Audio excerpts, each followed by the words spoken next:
right, hi, Dr. P here, and today I'll be showing you how to use the newer infrared spectrometer. So here it is, nice simple little guy here, and right over here, if you want to zoom in, we can see this is where the sample is going to go. So the first thing that we'll want to do, I'm going to move that out of the way, is clean it off. So you always want to clean before and after. So I'm going to use a little bit of ethanol in this case. Sometimes you might want to use acetone. And wipe it off. You can get under that little piston there. Wipe it off nice and good. Make sure it's nice and dry. And then I'll move the piston back over there. And now I can go ahead and take the background. And this is something that I'll do at the start of class. And periodically, if we need a new background, I'll come in and take it. So I would simply click on Start Background Measurements, so right there. And then this is just going to take a minute or two, a couple of minutes. And it's going to look a little weird, but that's okay. The background scan usually does. And this just is going to be subtracted out, so anything, CO2 in the atmosphere that's inside the instrument doesn't show up in your final spectrum. All right. Here we go. So I don't want to see this background when I actually take my spectrum. So on the right here, I'll go ahead and click on this little eye, and now there's a slash through it, so that means it's hidden. And now I'm ready to measure the sample, and down here we can see a couple of buttons for preview sample and measure sample. So I'm going to put some sample on. If you want to come back here, I'm just going to use ethanol in this case. So just a couple of drops to cover the little window, and then kind of quickly screw down the arm and piston there until it clicks. And then you want to be a little quick so it doesn't evaporate. Sometimes if you have a volatile liquid, it might evaporate. If you had a solid, you'd actually put just a little bit of solid on the window. You could do that too. Anyway, now I'm ready to go ahead and click preview sample just to see what it looks like. And there we go. That looks pretty good, what I would expect for ethanol. And now I'll click on start sample measurement. And we're going to give this a name. Dr. P ethanol. The caps lock was on. Hold on here. Dr. P ethanol. And we'll click OK.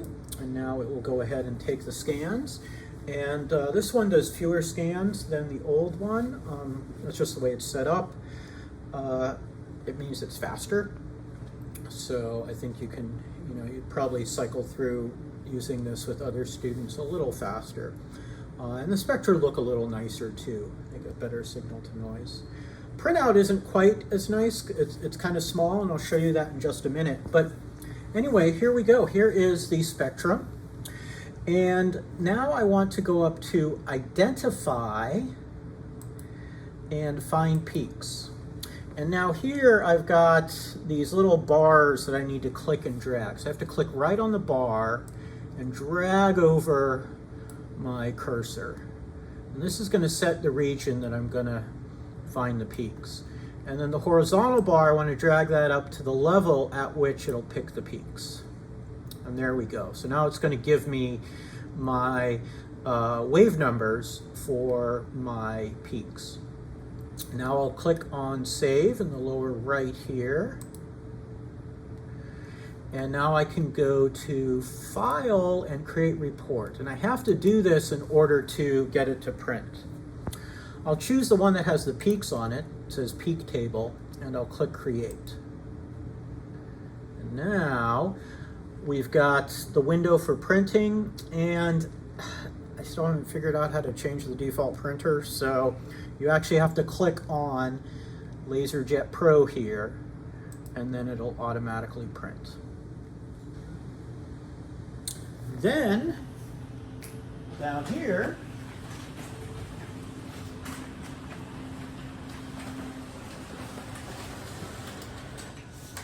is a nice printout.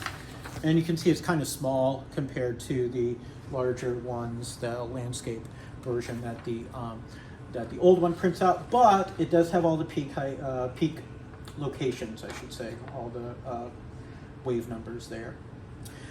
So we're not quite done yet. We'll come back over here. And we'll click on close. And now before the next student uses it, you'll want to clean off the sample window again. And in this case, I'm just using ethanol. I mean, I used ethanol as a sample, but I'm going to use ethanol again to clean it. And usually you'll use either ethanol or acetone. Those are kind of the two solvents of choice. Get that nice and dry, ready for the next group. I'll put my ethanol back over here.